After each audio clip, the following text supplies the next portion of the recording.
One in. Today, our group is having a debate on the standardization of evidence-based treatments. Today, I will be your moderator. My name is Arlene, but I will also be the pro-stater. Hi, my name is Sarah, and I'm the pro-prover. Hi, I'm Shantae, and I'm the pro-attacker. Hi, I'm Andrea. I will be the con-stater and con-attacker. Hi, I'm Sam, and I'll be the con-prover. As the moderator, I will play a sound to indicate the middle and a minute left and the end of each category. To get us started, we can discuss what is evidence-based treatments. Evidence-based practice or treatments of applied behavior analysis is a decision-making process that integrates the best available evidence with clinical expertise and client values and contexts. Some examples of evidence-based treatments include functional communication training, discrete trial training, and exchange communication system. For the pro side, some of our arguments that we have are the rigorous standards for evidence-based treatments. Evidence-based treatments can also be administered in person or through telehealth. There's high social significance, information is accessible to the public, and they can be implemented by other professionals in the field. That concludes the pro arguments. The con-stater will now prove their counterpoints. Our counterpoints include inconsistency in magnitude of treatment effect, with different individuals yielding different results for standardized interventions, not consistent with the applied dimension of applied behavior analysis, doesn't consider the differences in variability in case and clinician expertise. Updated research could deem an intervention unsuccessful with more current and updated research programs. Standardized evidence-based intervention may not fit the specific needs or abilities of a client. Modifying evidence-based treatments based on client skill and need yields more desirable results. And standardized assessment procedures are not safe for assessing some behaviors. For example, the standardized functional analysis is not safe for assessing self-injurious behavior. Next slide, please. That concludes our con-stater's counterpoints. Our pro-prover will now bring their evidence. So our first argument is rigorous standards that are taken for evidence-based practices. Evidence-based practices allows for the best available evidence-based treatments while also taking into consideration the diverse needs of clients, their values, and characteristics. The word best implies that evidence varies in quality, but the better the quality of evidence is much more preferred over the lower quality of evidence. The quality of evidence consists of two dimensions. The first one is relevance of the evidence and the certainty of the evidence. Evidence-based practices are a way to guide ethical decision-making. And this allows for a clear understanding of evidence that supports intervention options and factors like client values and their needs. When it comes to the definition of evidence-based practice, some researchers define evidence-based practice very narrowly, and this creates a conflict with the principles that drive ABA practice. With that being said, as you can see on the slide, the definition that we have is clear and concise, and it aligns with the foundation of ABA, which is important because it promotes conceptual understanding and it sets a context for effective action. It also describes its empirical basis and a decision-making process in a way that's understandable to practitioners. Within the field of ABA, there has been a research to practice gap. There's a gap between what is known from research and what is actually implemented in practice. In the 1960s, there was a lack of quality of interventions that were used in practice settings, and only 10 to 25% of the treatment decisions were based on high quality evidence. So this raised the question of what basis was used to determine decisions if it was not high quality evidence. And that is why evidence-based practices was developed. Next slide, please. So as you can see in this table over here, it was developed by the Journal of Clinical Child and Adolescent Psychology, and it separated treatments into categories. They had a well-established category, probably efficacious, possibly efficacious, experimental treatments, and treatments of questionable efficacy. So all of the interventions were put into these categories and were studied and assessed. There are also frequent reviews that are done to ensure that the studies meet the criteria to be considered evidence-based. And these reviews ensure that the studies meet quality standards such as duplicate studies, social validity, and null findings. Next slide, please. So evidence-based practice is a statement of one of ABA's core principles, which is a commitment to evidence-based decision-making and a reliance on scientific research.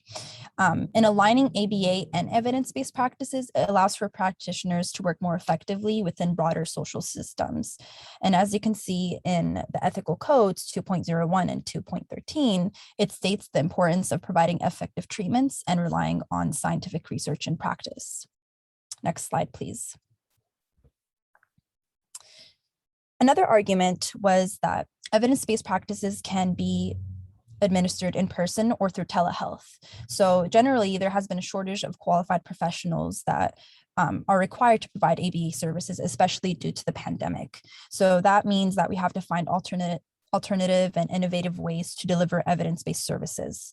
There was a study by Ferguson and colleagues that examined the effectiveness of telehealth on delivering ABA services by analyzing the intervention characteristics, outcomes, and research quality in 28 studies, and included 293 interventionists.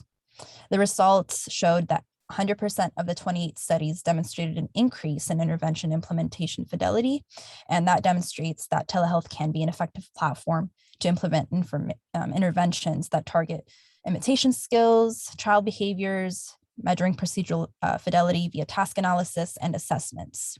It's also significant because the measures of fidelity have been demonstrated to correlate with best outcomes for child participants.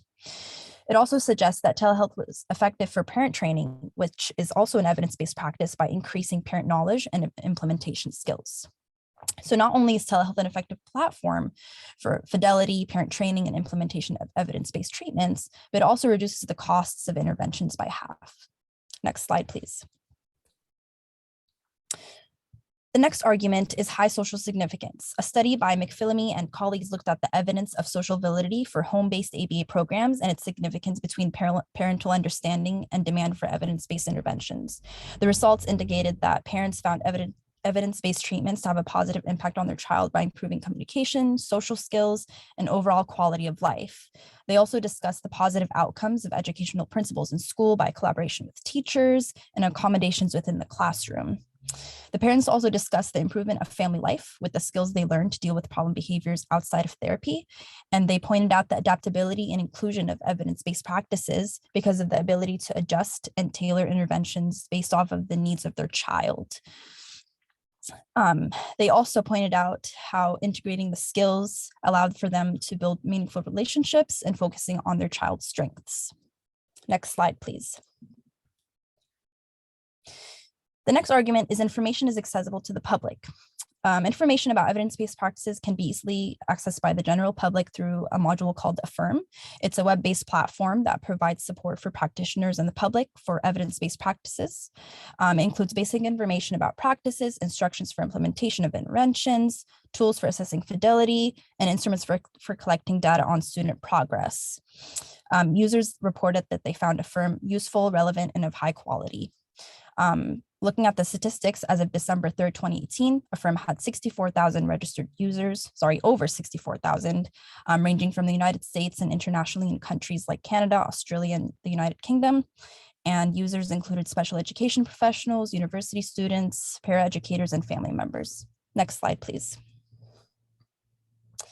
Lastly, evidence-based practices can be implemented by BCBAs and other professionals, such as teachers and clinicians. Teachers use evidence-based practice frequently in the classroom to target communication and challenging behaviors. These interventions include the good behavior game, functional communication training, and positive and negative reinforcement. Other areas of healthcare, like nursing, social work, clinical and educational psychology, speech and language pathology, have all adopted this framework and adapted it to the specific needs of their discipline to help guide their decision-making. Also, evidence-based practice is this framework that is used to guide federal policies, such as the No Child Left Behind and the Individuals with Disabilities Education Improvement Act. Next slide, please. That concludes our pro staters evidence. Now our pro attacker is going to give their side. Actually, we are going to go to our con provers evidence, and they are going to get started now. All right, so with using standardized evidence-based practices, there can be an inconsistent magnitude of change, which in Velasquez and Nye's 2011 study on early intervention, the overall effect size was limited. However, that didn't take into consideration what those individual effects were for each participant. So this can lead clinicians to being cautious of taking some of these evidence-based practices at face value without analyzing the significance of that change and looking at the other factors in those studies, such as the sample size and the population, which can include the variability amongst the population and the overall study design. The meta-analysis in this study didn't include adjustments for participant heterogeneity or any publication bias. So overall, if we are looking at it from a clinician point of view, we may not choose some of these practices that would benefit our clients due to a small change in a large study, as opposed to what we can see amongst individual participants. Next slide, please. Another argument against standardizing evidence-based practices is that one of the fundamental characteristics of applied behavioral analysis is the applied portion, which is that our interventions must be socially significant for our clients and whatever that means for them and their family. However, if we're only using these standardized practices, it doesn't allow practitioners to make the judgment based on their case knowledge. Because to make these judgment calls, we're looking at the client as a whole. We know their history, we know their community, their values. And if we're only looking at these evidence-based practices as like a blanket intervention that we can't alter and we can't change, that means that we're not going to use the practices that are the best for our clients. So in order for the intervention to be applied to meet that applied dimension, it needs to fit the context of the lives that they live in and not just the treatment. And that means we may have to make adjustments to those interventions to fit the client. Next slide, please.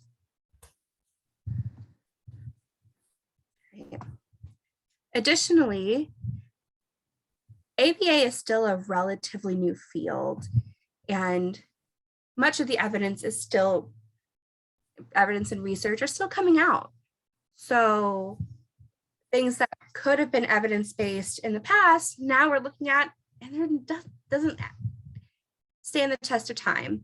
So in a systematic review of evidence-based practices from 1990 to 2017, they reviewed over 1,000 studies. And during that time, they found that 28 evidence-based interventions and 10 annualized interventions were no longer meeting the criteria to be considered an intervention. And looking back, many of those studies lacked information on the demographics. So if as a clinician, we were using an evidence-based practice that was now taken out of the category of being evidence-based interventions, and we're left with no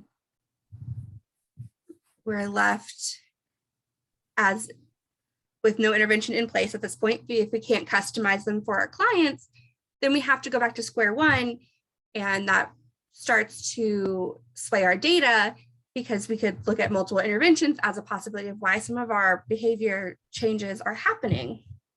Next slide, please.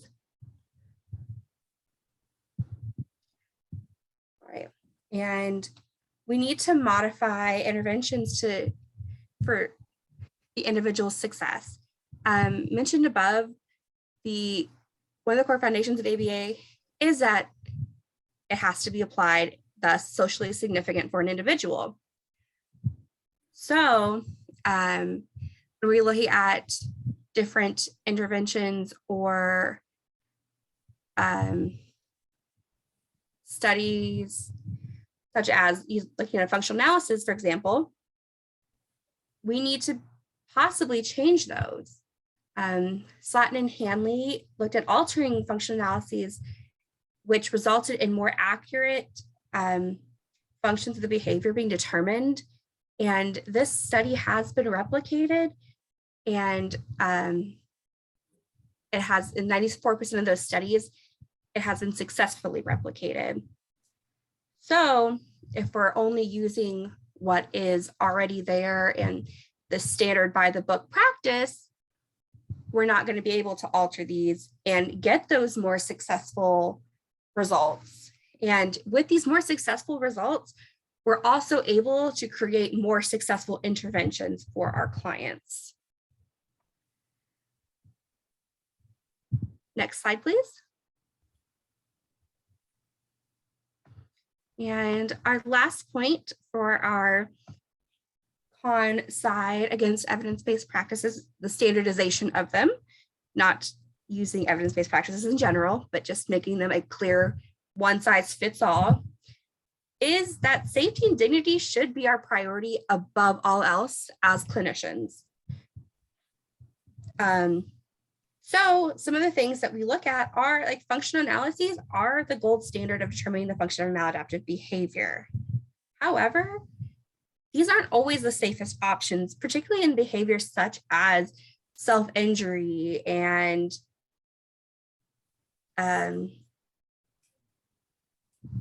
physical aggression.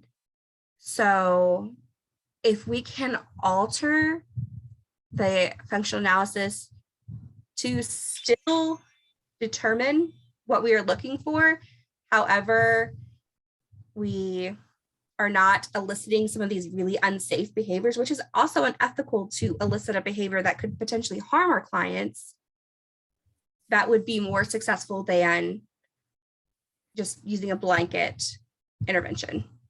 Next slide. That concludes our con provers side. Our pro attacker will now move in to provide evidence against con's counterpoints. Okay, conducting FAs in certain settings can cause challenges with beneficence and non-maleficence. Clinicians are responsible for acting in the best interest of their client and minimizing the harm to their client. So when conducting FAs for problem behaviors, using remote technology such as telehealth, the harm is increased because experts are providing consultation to non-experts in the implementation of the procedures. Observing precursor behaviors with no antecedent strategies can still cause a risk to clients if behaviors cannot be effectively de-escalated. Next slide.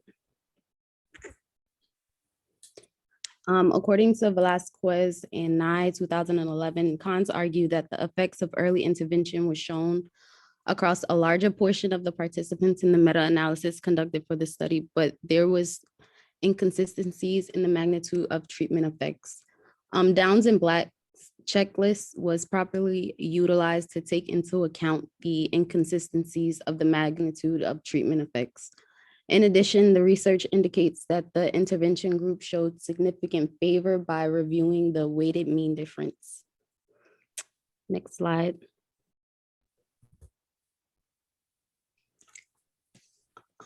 Evidence-based practices are considered in reviews and other analysis, resulting in certain treatments to no longer be supported. But according to the current human services policies in the US, it requires that intervention practices have research evidence of their effectiveness, including Disabilities Education Act, Medicaid waiver provisions, insurance coverage regulations, etc. If a review is no longer supported due to it not meeting a standard, it protects the safety of the client. There are interventions that have little to no evidence of effectiveness and yet are being described as cutting edge. which can lead to fad interventions being confused as evidence-based. As more information and research is conducted, the standards of EBP can be updated as well following there is data to support the revisement. Next slide.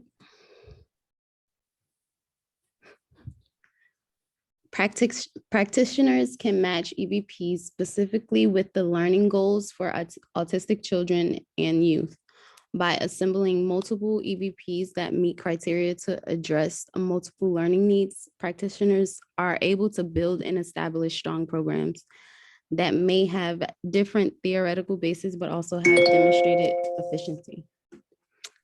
Using multiple EBPs allow you to address specific goals based on the research that has shown effective change. Next slide.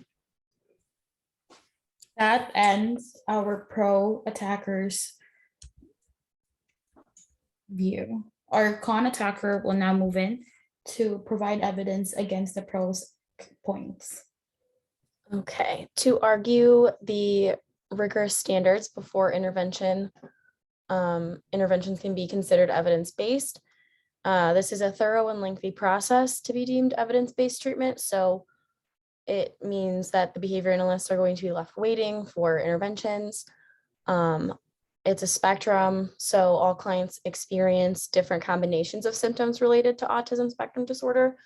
And the article explains that there is not a practical, ecologically valid measure of change in ASD symptoms.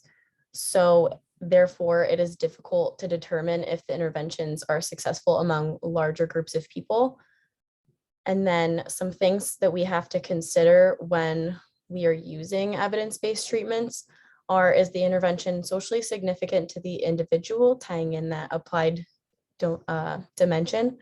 Is the intervention appropriate for the client's current physical and cognitive abilities? And can the intervention be used across multiple topographic displays of a behavior or class of behaviors? Next slide, please. So our attack on interventions being administered in person or through telehealth effectively. Using telehealth has its own challenges, including technical difficulties. Clients always need to be in view of the camera for accurate data collection. Interruption of internet connection can also impact data collection and training by the behavior analyst to an interventionalist. This could lead to inaccurate inter-observer data. Feedback might not always be immediate due to these implications. And then treatment drift is more difficult to detect due to that inaccurate IOA and the various technical difficulties. A quote that was shared in the study was an overall rating of not an evidence-based practice was assigned to telehealth as a means of providing ABA-based interventions. I think this also just goes along with the challenges that COVID has brought along. Next slide, please. Our attack on high social significance. Parents did confirm satisfaction with ABA treatment received in this article by McPhilmy and Dillenberger. You'll see more of that in Table 1 on Appendix C, but the article does not specify any program modifications to suit client-specific needs versus using completely standardized treatments. But there was evidence of a lack of modifications of programming, as one family scored the effectiveness of a social skills intervention as a 2 out of 5, with 1 being least effective. And the quote, "Due to our child's profound autism, parts of the program were too difficult," indicating that procedures were not completely appropriate for the client's current skill set. Next slide, please. And then this is the table with parental scores. You can see in the social skills category, there is a rating of a 2. They only mentioned 1, but next slide, please.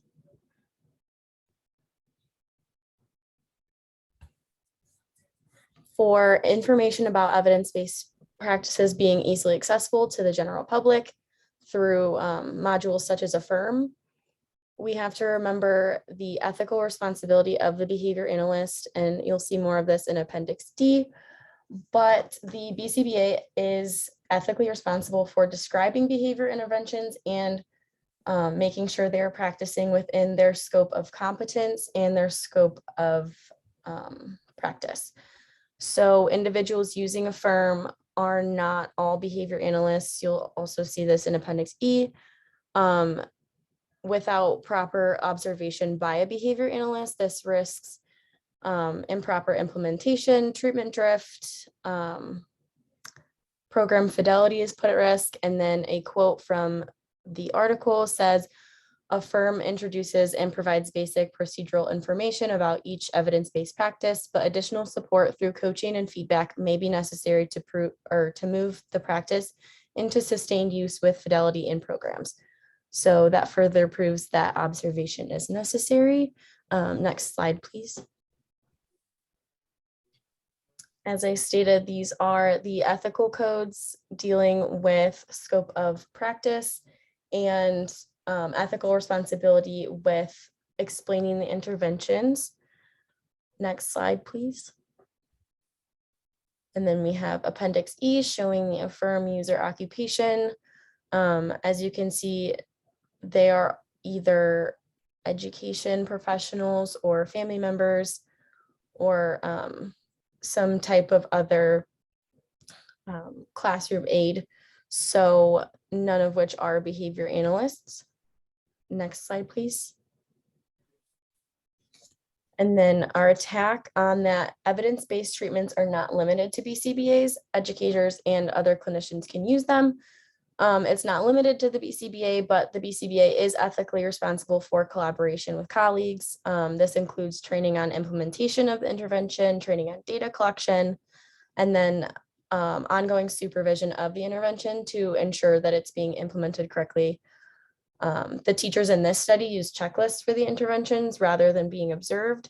So the study mentioned an observational measure would provide even more reliable indication of whether teachers are actually implementing these practices. Scope of competence, again, the intervention may be outside of the other clinician's scope of competence. Next slide, please.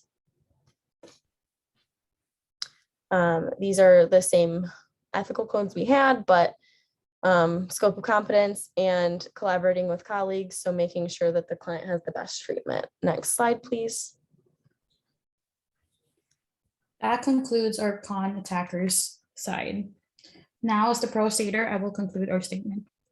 Evidence-based treatments have been proven to be effective with individuals with autism. Never before has standardizing evidence-based treatments been easier to accomplish.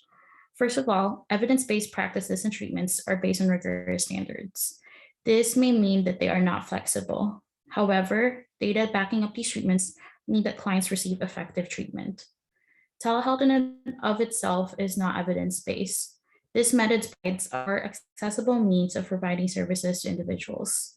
Studies have also shown and proven its efficacy in delivering evidence-based treatments. Next, increased accessibility means more individuals have more access to evidence-based treatments. Similar to the development of telehealth services, educational and training services like Affirm give other professionals the opportunity to receive training in evidence-based treatments. Resources like this also provide current professionals in the field the ability to retain fluency to keep providing quality treatment. And finally, parents of individuals with autism reported high social validity when first exposed to said treatments. This means that parents were happy and satisfied with the interventions that were implemented, providing the possibility of wider use. This concludes the pro stater's conclusion. Our con stater will now provide their conclusion. So in conclusion, standardized evidence-based practices are typically not appropriate for every individual. They may work for a small group, but each individual has different needs and abilities that need to be met. And behavior analysts need to uphold their ethical responsibility to ensure that all the treatments that they are implementing are going to fit the specific and unique needs of each client. In conclusion, with the modifications being made to standardized evidence-based practice, this maximizes positive treatment effects for individuals, This makes sure that treatments are relevant for the individual, making sure that we're staying within that applied dimension of ABA. This also propels future research with little changes to the standardized procedures. Maybe they will find something that works better and research it more in the future to create more individualized interventions. These modifications also increase independence with the individual, as it is more accustomed to their skill set, and likely this will generalize easier for them. This also protects client dignity and safety, specifically with functional analysis. So those more dangerous behaviors are not elicited on purpose, and they can find more accurate functions of the behavior. Next slide. The next following slides include the references we used for our debate. This concludes the debate on whether evidence-based treatments should be standardized. Please let us know if you have any questions. Thank you for watching.